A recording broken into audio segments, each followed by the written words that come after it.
The Tata Nexon EV Max has been part of the TOI Auto long-term fleet now for over 4 months, and in this video we are going to tell you what is it to live with an electric vehicle in today's day and age. What are its pros, what are its cons, and how is this vehicle to drive overall compared to a regular petrol or diesel SUV.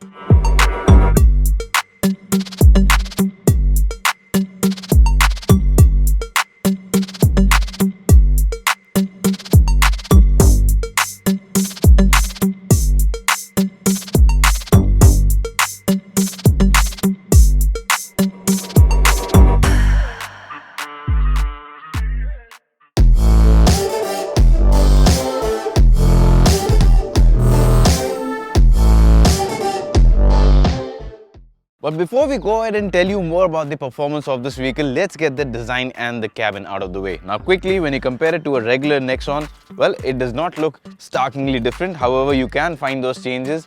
You've got the difference in the grille here, it's shut off. It does not need the open slots for a radiator. You've got the EV badging here, some blue color in the grille here.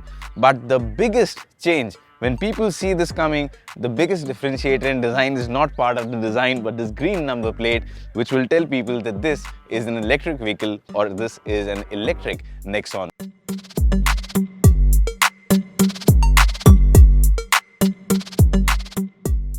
Speaking of the interiors of the Nexon EV, well, how different is it from the regular Nexon? And the answer to that is not much.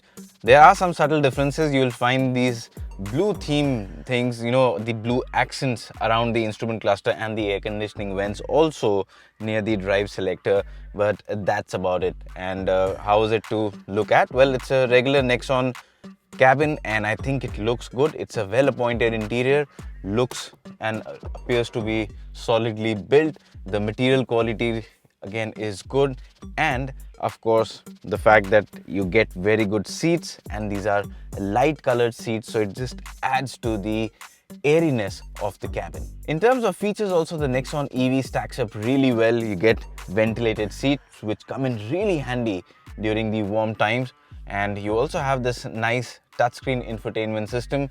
I do wish the size of the screen was a bit larger, but still, given the limited real estate it has, I think it utilizes that real estate very well. It has a nice, easy to use layout. The resolution is good. The touch response is good.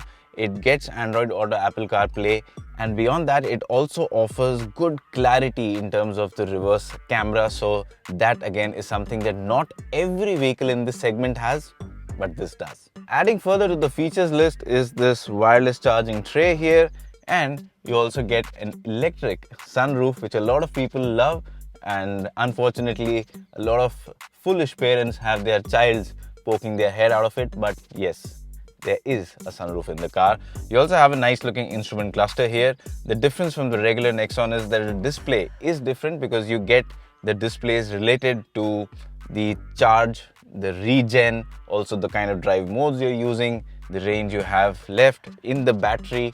So all of that is different, but again, easy to use.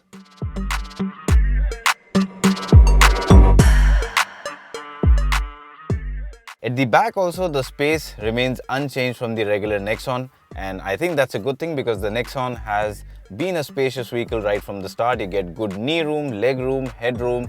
Overall, the seat bench too is pretty comfortable, and it does come up as a nice family car. So while this is all great inside the cabin, there are a bit of flaws as well. One of them being the fact that there is no cup holder in the center console. The other issue here is this very good looking drive selector. Looks great but doesn't work that great. Now the problem here is that it has a bit of lag. It isn't fluid. And while it isn't massively slow, the problem is that in a car where everything else functions so smoothly, this stands out for the wrong reasons.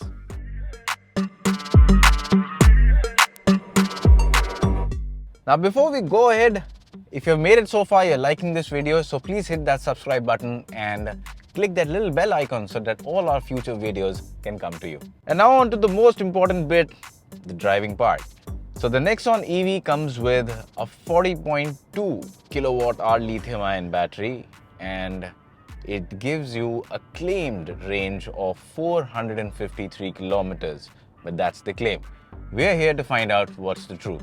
Now, after more than 4 months of testing, I can tell you one thing clearly, that the real world range is nowhere close to the claimed range. But that doesn't mean that it's not a good EV or it's not usable, because the real world range itself is quite impressive. What you can expect is about 300 kilometers on a single charge. Now, I've been driving this car in Delhi, and like I said, for over 4 months. Now it has started getting really hot during the days in summertime. But before that, I wasn't using AC that frequently, so at times I've even got marginally over 300 on a single charge, driving it in city primarily. You will be using a lot of AC and seat ventilation in summer, so probably about 280 kilometers. But that itself is a good range. And for most people, that will mean you'll need to charge the vehicle just once in a week. That brings us to charging. Now, for charging, you get multiple options. Now, the first option is, of course, the standard cable, wherein you just pull it out of the boot, put it into a 16 amp socket and start charging the car. It will take about 15 hours, a long time to charge the car.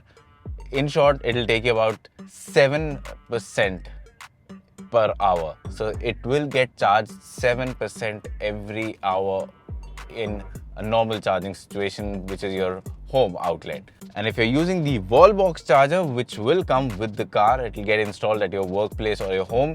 That will be much quicker, and that should charge your car in about 6 to 7 hours.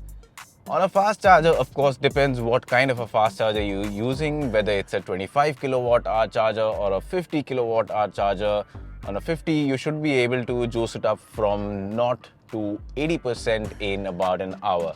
So multiple charging options, but like I said, the range itself is quite impressive, and that means you do not have to charge it frequently. And there have been a lot of situations where I've had to rush from Delhi to Noida or some faraway places, but still I've never had the range anxiety. As long as I've had about 40-50% battery, I know the car will pull it through. You also have multiple regen options. You've got 3 regeneration options, so you can choose between one of those. The weakest has the less charging. The strongest one is basically one pedal driving. It charges the battery faster, and that also means for most of the time you do not have to apply brakes.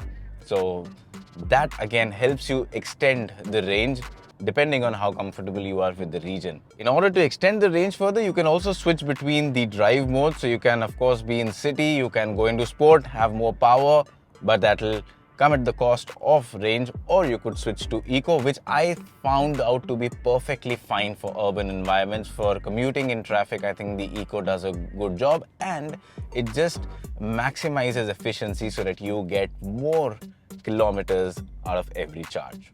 Now, the next most important thing about any EV is of course the running cost, and for that you need to factor in where you're staying, because it will depend on the electricity tariff in your area.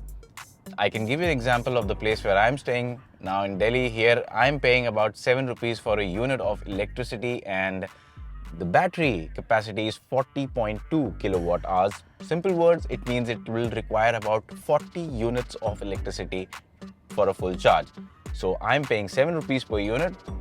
40 units is 280 rupees. So 280 rupees full charge, I get to travel about 300 kilometers. So I'm paying less than a rupee per kilometer for an SUV of this size with all the features. Now this maths, however, can change very quickly if you charge your car from, say, a fast charging station. The nearest one to me is again a Tata outlet, and there I pay about 25 rupees for 1 unit of electricity. So that's a big difference, 7 rupees versus 25 rupees, and that changes the entire economics. But still, your running cost will be lower than a petrol or a diesel vehicle. So despite that massive difference between 7 rupees per unit and 25 rupees per unit of charging, you will always end up spending less than you would in a petrol or diesel vehicle. However, if you're charging it from your home, that's the best option, because at that kind of a lower rate, you're able to recover the premium you've paid for buying this vehicle at a much faster pace. So that was all about the economics of running this vehicle and the battery itself. But how is it to drive? Well, with this battery and the motor, it gives you a power of about 140 horsepower, 250 newton meters of torque, all electric, available from the word go. And that means that off the line, this is a very enjoyable and a quick SUV. Being electric means you get acceleration whenever you tap the right foot, and the acceleration overall is very impressive. For a Nexon, it does go pretty fast, especially in sport mode, but keep in mind that you will be running through your battery at a much faster rate. Best case scenario for me is that use it between about 60 to 80 kilometers. That's where the battery discharge is not too fast, but if you're using it at say 110 kilometers, the battery starts discharging at a much faster rate. So your range will come down. If you're going to use it on highways for cruising, keep in mind that your range will be much lesser than what you would get in the city, because on the highway you're discharging the battery at a faster rate due to a higher speed. Also, you are not using the regen.